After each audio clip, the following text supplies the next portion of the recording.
في سجن في كوريا الشمالية ضابطة المخابرات الأمريكية CIA إيفلين سولت بتتعذب علشان تعترف إنها جاسوسة. هي بتحاول تقنعهم إنها موجودة هناك بغرض الشغل بس هم ما كانوش مصدقينها خالص، لحد ما جه تيد زميلها ينقذها اللي وافق إنه يعمل عملية تبادل أسرى. سولت استغربت جدا لأن القاعدة بتقول إن حياة شخص واحد ما تستاهلش لو هتبوظ غطا مئات العملاء، وتيد طبعا وافقها وقال لها إنها فعلا صح. بس المرة دي CIA اضطرت إنها تعمل كده بسبب مايك صاحب سولت، اللي لما عرف اللي حصل لها قدم طلب لمجلس الشيوخ ووزارة الخارجية، فالCIA اضطرت إنها ترضخ عشان تتفادى الفضيحة. بعد سنتين سولت ومايك اتجوزوا وكانوا عايشين سوا مع كلبهم والعناكب بتاعت مايك، لأنه هو أصلا عالم متخصص في العناكب. سولت دلوقتي بقت ملتزمة بالشغل المكتبي في CIA، بس في يوم من الأيام العميل بيبودي طلب منها تساعده في استجواب منشق روسي لسه داخل أمريكا، علشان هي بتعرف تتكلم اللغة الروسية. والراجل ده اسمه أورلف، اللي أول ما شاف خاتم الجواز بتاعها علق عليه. أورلف قال إنه عنده سرطان وإنه كان بيشتغل في FSB، وفعلا السيستم أكد الحاجات دي كلها، فعشان كده سمحوا له إن هو يحكي قصته. أورلوف قال إن سنة 1975 واحد وطني روسي عمل خطة لتدمير أمريكا، وبدأ يسرق أطفال ويربيهم من صغرهم علشان يبقوا أحسن جواسيس في العالم، متغذيين على الأيديولوجية الروسية. الأطفال دول لما كبروا اتبعتوا على أمريكا تحت مسمى عملاء نائمين، اللي مستنيين اليوم اللي يهجموا فيه من جوه أمريكا. واليوم ده خلاص قرب. في جنازة نائب الرئيس الأمريكي العميل KA-12 المفروض يقتل الرئيس الروسي، وبرنامج KA ده كان أسطورة من أيام الحرب الباردة.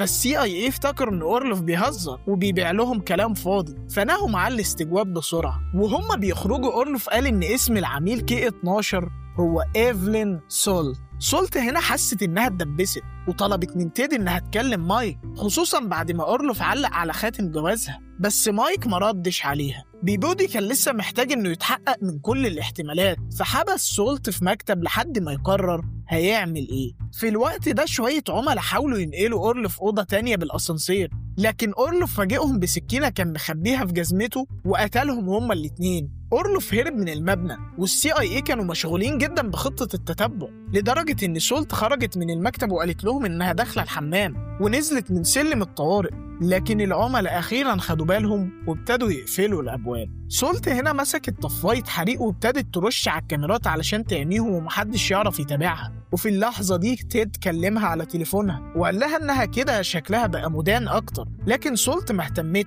وكان كل همها إنها تلاقي جوزها مايك. دخلت أوضة التنظيف وخدت مواد كيميائية وخلطتهم جوه ماسورة، ولما فرقة التدخل الخاصة دخلوا عليها فجرت القنبلة البدائية دي في وشهم، وبعد كده خدت مسدس من واحد فيهم وكسرت بيه الإزاز ونطت من الشباك علشان تهرب. إيفلين جريت كام شارع لحد ما لقت تاكسي وركبت وحاولت تكلم مايك تاني، لكن برضه ما ردش عليها. وقتها كسرت شريحة الموبايل بتاعها عشان محدش يقدر يتتبعها، وهي في التاكسي افتكرت كلام تيد زمان لما قال لها تصاحب مايك، بما انه عالم كبير وليه صلاحية انه يدخل كوريا الشمالية، وان هو كان هيبقى غطا مثالي ليها. بس الحقيقة انها بعد ما قربت من مايك بجد وقعت في حبه. سولت رجعت شقتها لقت مايك مش موجود وفي علامات ان في حد خطف. بسرعة لمت شنطتها وفيها مسدس وكمان عنكبوت من بتوع مايك ونطت من الشباك ومعاها الكلب بتاعها. في نفس اللحظة CIA كانوا بيوصلوا عند باب بيتها. بيبودي اتنرفز جدا لما لقى الشقة فاضية، وتيد قال له يمكن سولت صادقة ومحدش مصدقها وانها فعلا اتدبست. في الناحية التانية سولت كانت بتتسلق المبنى وراحت لشابة صغيرة جارتها اللي طلبت منها انها تاخد بالها من الكلب لحد ما ترجع. غيرت هدومها عندها كمان وقعدت تفكر في مايك وإنها إزاي زمان كانت بتروح المتحف كتير عشان تقرب منه في إطار المهمة،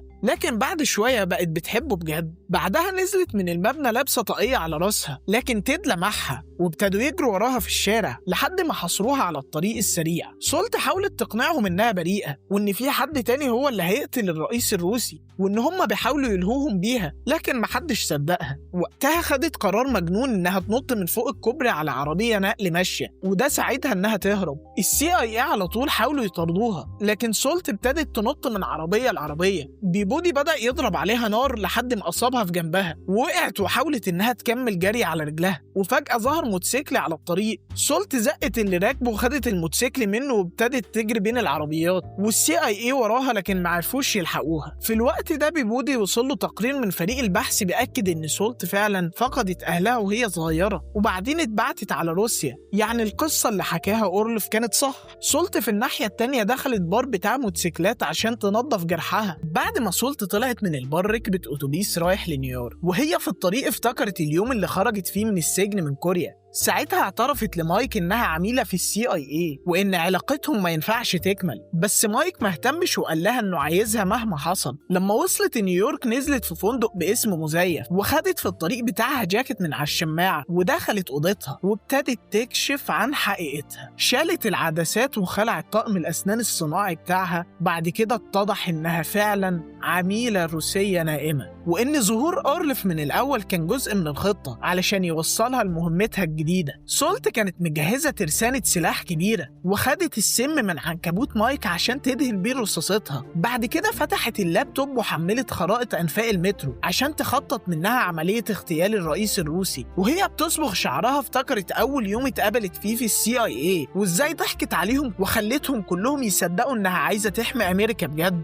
اليوم اللي بعده الشوارع اتملت بالناس اللي جايين يودعوا نائب الرئيس في جنازته. المخابرات الأمريكية كانت مترقبة سولت في كل مكان، اللي اضطرت إنها تركب المترو وتروح للمحطة اللي بتوصل للكنيسة اللي كانت مقفولة بسبب الجنازة. بس سولت كانت عاملة حسابها ورمت قنبلة دخان جوه المترو، وأول ما الناس اتلخبطوا نطت بره المترو واستخدمت الخريطة اللي نزلتها علشان تمشي في الأنفاق. وبكده سولت قدرت إنها توصل للكنيسة من تحت من غير ما حد يشوفها. وهي ماشية جوه الأنفاق ابتدت تهاجم أي حارس يوقفها لحد ما وصلت للأوضة اللي تحت منبر الكنيسة مباشرة، المكان اللي كان واقف فيه الرئيس الروسي بيخطب. تيد وبيبودي وصل لهم بلاغ إن الحراس بيقعوا واحد ورا التاني، فراحوا يحققوا، لكن سولت كانت سابقة الكل بخطوة وكانت زارعة قنبلة في سقف الأوضة. ولما انفجرت الأرض وقعت بالرئيس الروسي لتحت لحد عندها. سولت من غير ما تضيع وقت ضربته بالرصاصة المسمومة. صوت الطلقة كشف مكانها وبيبودي عرف يوصل لها، لكن المفاجأة إنه شافها بتسلم نفسها ورمت السلاح وخلت الشرطة تقبض عليها.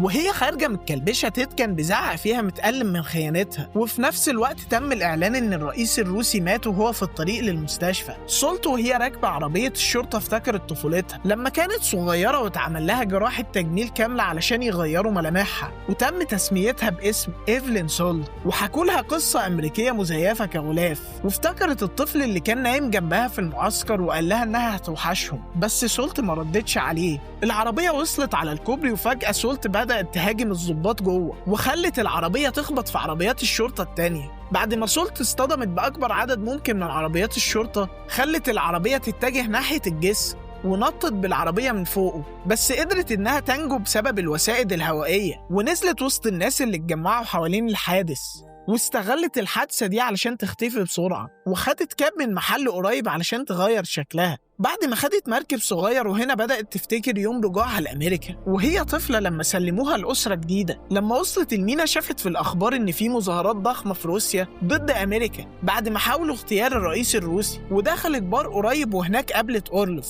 اللي هو العقل المدبر ورا مشروع الKA واللي كان مسؤول عن تدريبها من البداية. أورلوف انتقدها علشان اتجوزت، لكن هي ردت إن ده كان مجرد غطاء علشان تبان طبيعية. علشان يختبر ولائها خدها للمخبأ ووراها جوزها مايك اللي كان حبسه لكن ما قتلوش، وبدأ يغرقه قدامها ببطء علشان يشوف هتنهار ولا لأ.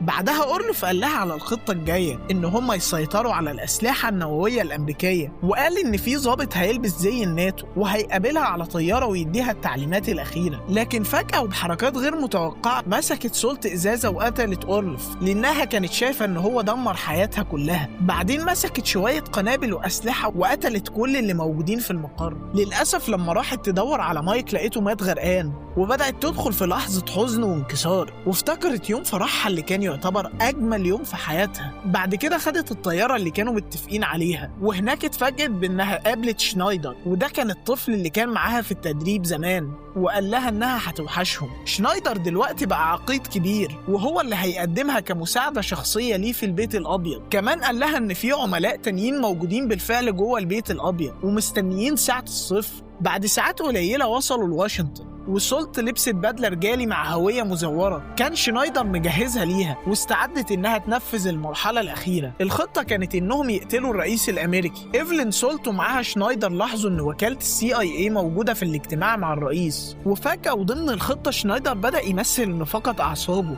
وزق سولت بعيد وطلع سلاحه وبدأ يطلق النار بشكل عشوائي. الحرس الأمني خدوا الرئيس بعيد وجريوا قبل ما شنايدر يفجر قنبلة كان مجهزها. وفي نفس اللحظة زميلها تيد لمح لزمايله انه حاسس ان سولت لسه موجوده حوالين المكان. سولت استغلت الفوضى اللي عملها شنايدر وسرقت بطاقه دخول الكترونيه وغيرت لبسها بسرعه، وهي بتراقب شافت الحرس بياخدوا الرئيس على الاسانسير علشان ينزلوا بيه للمخبأ السري. اول ما اتحرك الاسانسير سولت زقت الحارس وفتحت باب الاسانسير بالقوه ونزلت بنفسها جوه النفق. وصل الرئيس مع الفريق بتاعه للمخبأ، لكن سولت لحقت انها تدخل الممر قبل ما الابواب تتقفل، ووقعت اي حارس كان في طريقها، وكمان كسرت لوحة التحكم اللي بتشغل الأبواب والكاميرات. في نفس الوقت المخابرات بلغت الرئيس إن روسيا بدأت تحرك صواريخها النووية. الرئيس طلب إنه يجهز خطط فورية للرد النووي. بعض العملاء خرجوا علشان يشوفوا ليه الأبواب اتعطلت، لكن سولت قدرت إنها تتصدى ليهم. الرئيس بدأ يتواصل مع قادة الجيش عشان ياخد منهم شفرات إطلاق السلاح النووي، وهنا فريق الأمن اكتشف إن سولت قربت توصل للمخبأ. تيد طلب من الحارس سلاح، لكن الحارس رفض بسبب بروتوكول وجود الرئيس. وفجأة تيد ظهر على حقيقته المرعبة وهجم على الحارس وخد منه السلاح وقتل كل اللي موجودين في الغرفة، وأعلن إن هو كمان عميل روسي نائم. تيد طلب من الرئيس إنه يتعاون معاه، لكن الرئيس رفض، فتيد قتل هو كمان. في اللحظة دي وصلت سولت قدام آخر باب مقفول واضطرت تتكلم مع تيد من خلال الانتركوم. تيد بدأ يشرح لها إنه ما كانش ينفع يقول لها حقيقته، وإنها ما عرفتوش لأنه كان في دفعة قبلها في برنامج التدريب. فريق جديد من الأمن حاول إنه يكسر الباب من بره، وسولت ركزت على كل حركة بيعملها تيد، فاكتشفت إن تيد ناوي يطلق الصواريخ النووية على الشرق الأوسط علشان يعمل حرب عالمية جديدة. سولت حاولت تخدعه وقالت له إنها عايزة تساعده وتكون معاه، لحد ما تيد تقريبا صدقها وقرر إنه يفتح لها. لكن فجأة شاف خبر عاجل على الشاشات إن الرئيس الروسي لسه عايش، وطلع إن موته كان مجرد شلل مؤقت بسبب سم العنكبوت اللي استعملته سولت من الأول. وقتها تيد فهم إن سولت خانت روسيا من زمان بعد ما وقعت في حب مايك، وحاول يقنعها إنه السبب الحقيقي اللي ضغط على أورلوف علشان يستخدمها في عملية الاغتيال. أورلوف كان في الأول ما كانش عايز يعمل كده عشان كان عارف إنها مش هتطلع عايشة، وكمان هو كان بيحبها شوية. بس تيد طلب من أورلوف إنه ياخد مايك رهينة. سولت سمعت الكلام ده واتجننت وابتدت تضرب نار على الإزاز عشان توصل له، بس الإزاز كان ضد الرصاص. تيد بقى استغل إيد الرئيس وخلاها تعمل السماح بإطلاق الصواريخ. سولت غيرت الخطة، وبدل ما تضرب نار في الإزاز ضربت في الحيطة، واكتشفت النظام اللي ماسك الأقفال، وفعلا كسرت النظام ده ودخلت المكتب وابتدت تتخانق مع تيد. في الأول تيد كان غالبها، لكن سولت قلبت عليه اللعبة وقدرت إنها توقف إطلاق الصواريخ. في الوقت ده فرقة الأمن دخلت وضربت عليها طلقة وقعتها على الأرض، بس هي ما ماتتش علشان كانت لابسة درع واقي. مسكوها وربطوها، ولأن الكاميرات كانت مطفية تيد كان لسه باين قدامهم إنه من CIA وإنه شخص بريء. بيبودي دخل يفتش وشاف اللي حصل مع أورلوف وعصابته، وكان متلخبط ومش فاهم سولت عايزة إيه بالظبط. وهم طالعين سولت شافت تيد بياخد مقص من الدكتور اللي بيعالج جروح، فما استنتش لحظة وجابت السلسلة بتاعت الكلبشات وخنقت تيد بيها. بعدها ركبت الهليكوبتر مع بيبودي اللي ابتدى يسألها. سولت قالت له على حقيقة تيد، لكن هو ما كانش مصدقها. قالت له أنا كان ممكن أقتلك أنت والرئيس في الكنيسة، بس أنا ما عملتش كده. وقالت له كمان إنها عايزة تقتل باقي الجواسيس النائمين عشان تنتقم منهم. بيبودي شاف إصرارها وجاله تأكيد إن سولت قتلت أورلوف، ففهم إنها ممكن تكون هي الدفاع الوحيد ضد الجواسيس دول، بس ما حدش هيصدقها. عشان كده قرر إنه يساعدها وفك كلبشه وهي في الطيارة من إيديها. ولما الهليكوبتر عدت من فوق النهر، سولت نطت في المية وبيبودي بدأ يعمل نفسه متفاجئ وقال للطيارين يحاولوا يدوروا عليها، لكن سولت كانت خلاص بتعوم بعيد وبتجري وسط الغابة. بعد شوية الأخبار أعلنت إن الرئيس الجديد لأمريكا راح زيارة لروسيا عشان يحافظ على السلام، وأعلن هناك إن كل الجواسيس النائمين ماتوا ومن ضمنهم سولت. وفي الآخر اكتشفنا إن الرئيس الجديد نفسه كان يتيم من وهو صغير في حادثة في روسيا، وده معناه إن الرئيس الأمريكي الجديد هو كمان كان جاسوس نائب. اكتبوا لنا في الكومنتس تحبوا نتكلم عن إيه الحلقة الجاية. سلام.